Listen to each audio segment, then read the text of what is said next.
cómo evitar ser víctima de los delitos comunes en nuestra ciudad capital. Por eso tenemos el día de hoy nuestros últimos minutos de nuestra conversación con Alfredo Ñucosa, vicepresidente regional de ASIS International. Mira, básicamente, como hablábamos hace unos minutos, hay un tema de prevención. Ahí pudiera dar algunos tips generales. En el tema de delitos informáticos hay un incremento, obviamente, en todo el tema de estafas a las cuentas bancarias de usuarios. Hay tips de carácter común. O sea, las personas, por ejemplo, no tener en su celular o en su cartera las claves y números de sus tarjetas de crédito. Los teléfonos inteligentes, hoy en día varios software te permiten hacer rastreo de esos teléfonos inteligentes. En un momento dado, si con este incremento del robo de vehículos, instalar los sistemas GPS de posicionamiento global para ubicar rápidamente a los vehículos y colaborar con los organismos de seguridad cuando se trata de la recuperación de los vehículos. Hablar con los niños, hablar con los adolescentes. Lamentablemente, a pesar de toda esta situación, tú vas a ciertas principales ciudades de Caracas un jueves en la noche, un viernes en la noche, y ves en ciertas esquinas jóvenes ingiriendo licor a altas horas de la noche. Esas son oportunidades que se le están dando al delincuente para cometer un secuestro express, para cometer un robo. ¿Okay? ¿Cómo se puede evitar ser víctima de un secuestro express? Básicamente se trata, en todos los delitos en general, se trata de minimizarle al delincuente las oportunidades.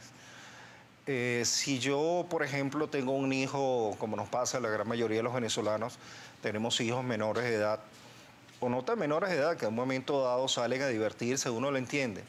Pero, insisto, con los índices de delito que tenemos en Venezuela, tenemos que tratar de crearle conciencia a los jóvenes que no pueden salir a las 2, 3 de la mañana, que no pueden circular de una a otra casa, porque una de las opciones que te plantean es, bueno, no, yo me quedo en casa de mi amigo y de ahí nos vamos a distribuir.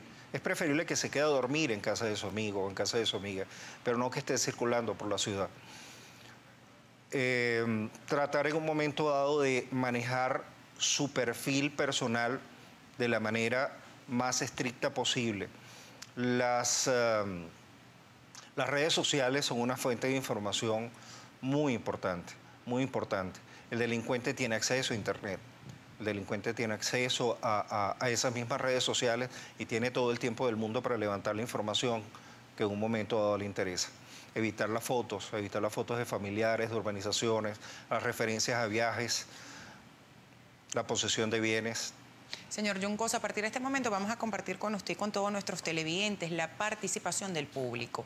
Abraham Torres nos dice, ¿cómo confiar en la policía en este país si los primeros secuestradores y los primeros que cometen delitos son los policías? Tiene que ver con la credibilidad de los cuerpos policiales. Tiene que ver con la credibilidad, es un proceso que tiene que desarrollar el Estado, en un momento dado depurar cuerpos policiales, eso es un proceso normal que se desarrolla en todas las policías del mundo y contribuir con campañas que mejoren la imagen de los cuerpos policiales. Juan Urbina nos dice cómo acabar con la delincuencia si permiten que los delincuentes cometan delitos desde las cárceles.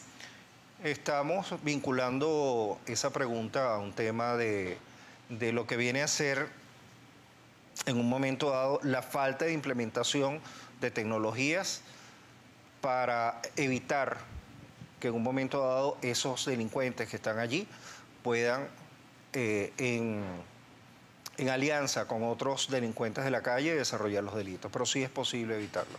Roberto Boniello nos dice, la gran pregunta es, ¿por qué en 15 años de gobierno nunca se tomó en serio, si acaso, organizar o fortalecer los pilares? Me imagino que son los 4 pilares que usted hacía referencia. ¿Por qué?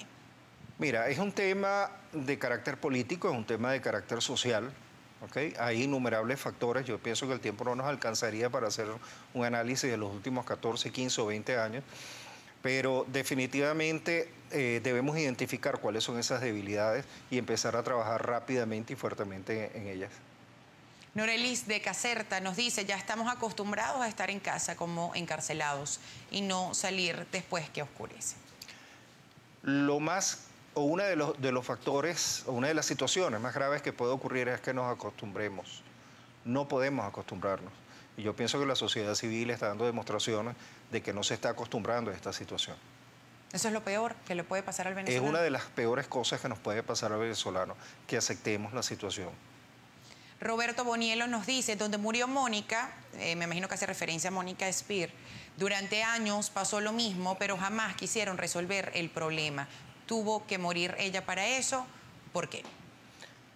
Mira, lamentablemente, y tú lo decías también, Mónica es un caso extremadamente doloroso, pero no es el único caso que se ha presentado en Venezuela. Y quisiera pensar que no, que sería el último, pero no lo va a ser. ¿Okay? Se pueden tomar medidas por parte del Estado y por parte de la sociedad civil. Se pueden tomar medidas inmediatas que van a tener algunos resultados inmediatos. Pero insisto, tienen que trabajarse con los problemas de fondo, con los problemas de raíz, de manera que las soluciones tengan un largo plazo. Uno de los comentarios, análisis que sorprende es que muchos cuerpos de seguridad dice, tenemos identificada tal banda que incursiona en tales áreas de hace muchísimos años. ¿Por qué no se hace algo si ya se tiene identificada esa banda, que ya saben qué delitos cometen y que tienen años haciéndolo?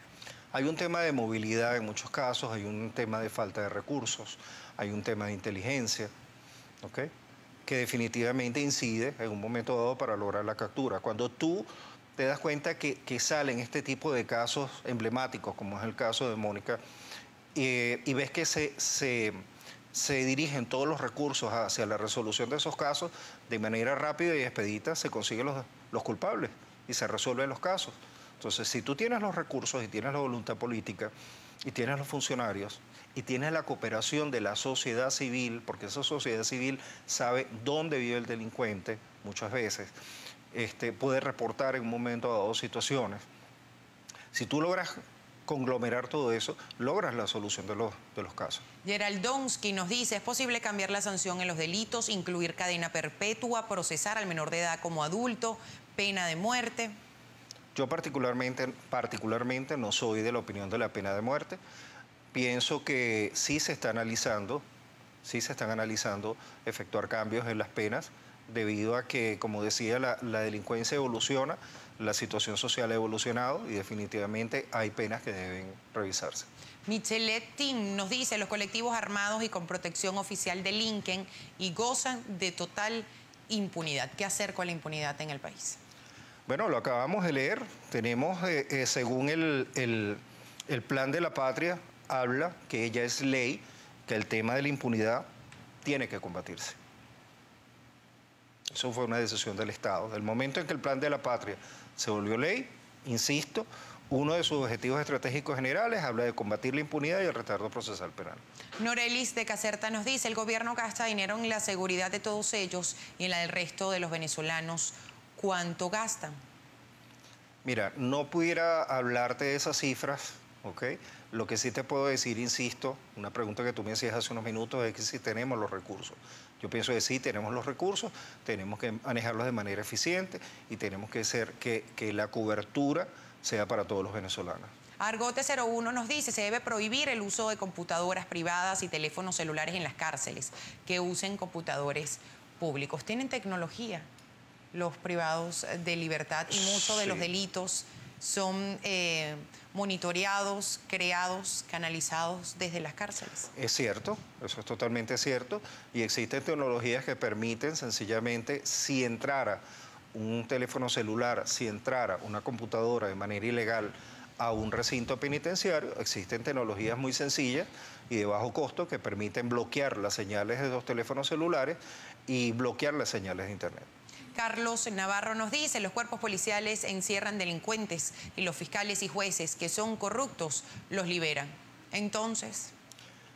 Mira, situaciones de corrupción las vamos a conseguir en todos los cuerpos, en todos los organismos. Lo importante es atacar esos focos de corrupción.